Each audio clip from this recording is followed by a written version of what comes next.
Sharma, welcome to Vulcan. Thank you. You sound like you're really having a good time. I am. I love the people here. I love the town.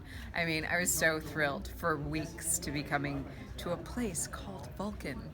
It's amazing. Now, growing up in Canada, I'm assuming you'd been to Calgary maybe once or twice. Had you heard of Vulcan before? I had never heard of Vulcan.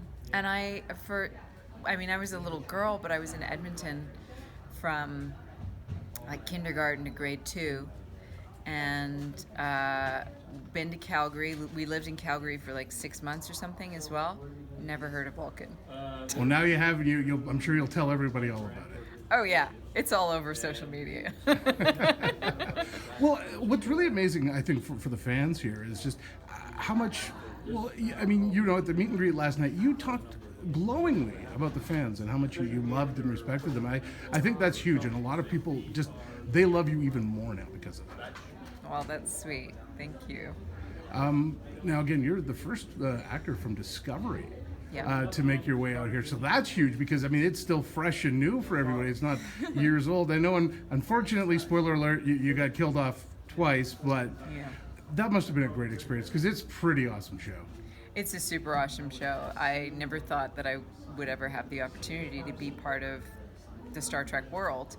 And, I ended up doing Star Trek Continues, the web series.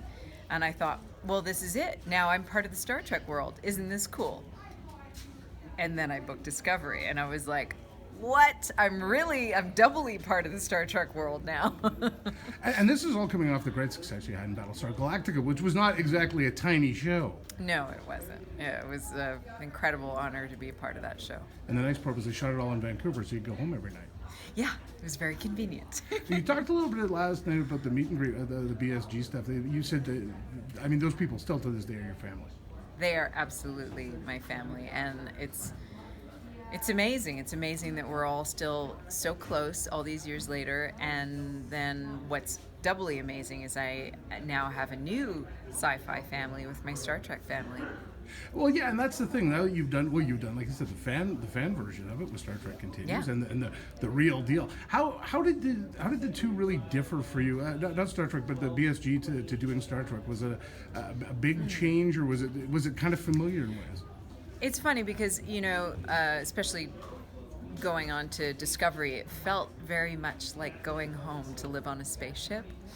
Just the experience of walking down those corridors, those halls. There's a better name for it, a space name for it. I can't remember what it is. But yeah, that part, being on the sets, felt very much like being on the Battlestar. Much spankier and newer, of course. But so that part felt very familiar.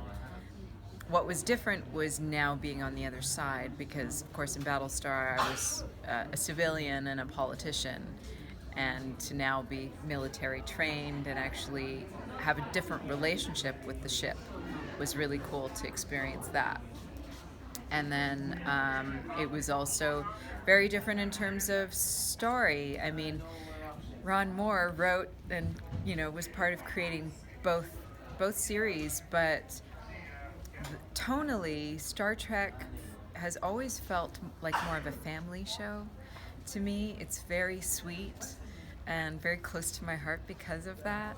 And but Discovery took a darker, more a modern storytelling vibe. Well, yeah, very similar to Battlestar. They're both kind of grittier.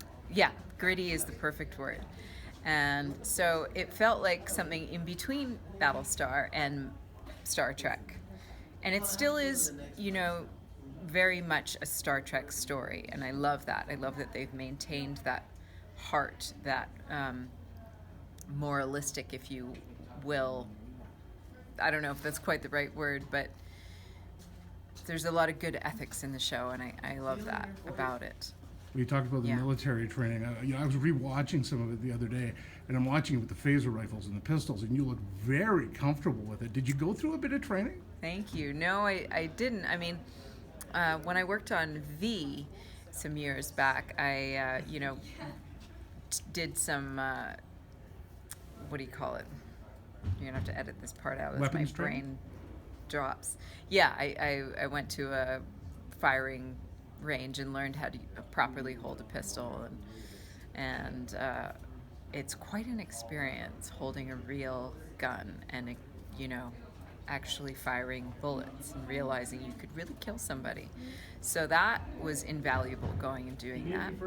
And then, of course, we had a wonderful stunt team on Discovery, and I really wanted to make sure I was holding things properly, and you know, holding a rifle is different than holding a sidearm, and learning what that was. And so we didn't have a lot of time outside of set. You know, there was no pre-training. I know on Battlestar Galactica they took the time to take everybody through military training, which was incredible. So we just, you know, in between takes, whenever I could, I just kept asking the guys for my weapons and kept practicing how to hold them, how to move with them, and they were very helpful with that. So what's new? What's next for you? What's next? All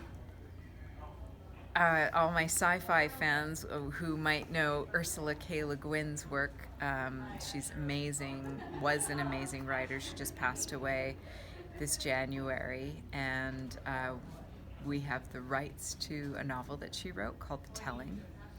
And it's a very different kind of sci-fi story that I'm going to be a part of. And I'm not sure when we go to camera, but apparently sometime in the winter. So I'm really excited about that. Well, that's terrific. Thanks very much for your time, and have a great Vulcan. Thank you.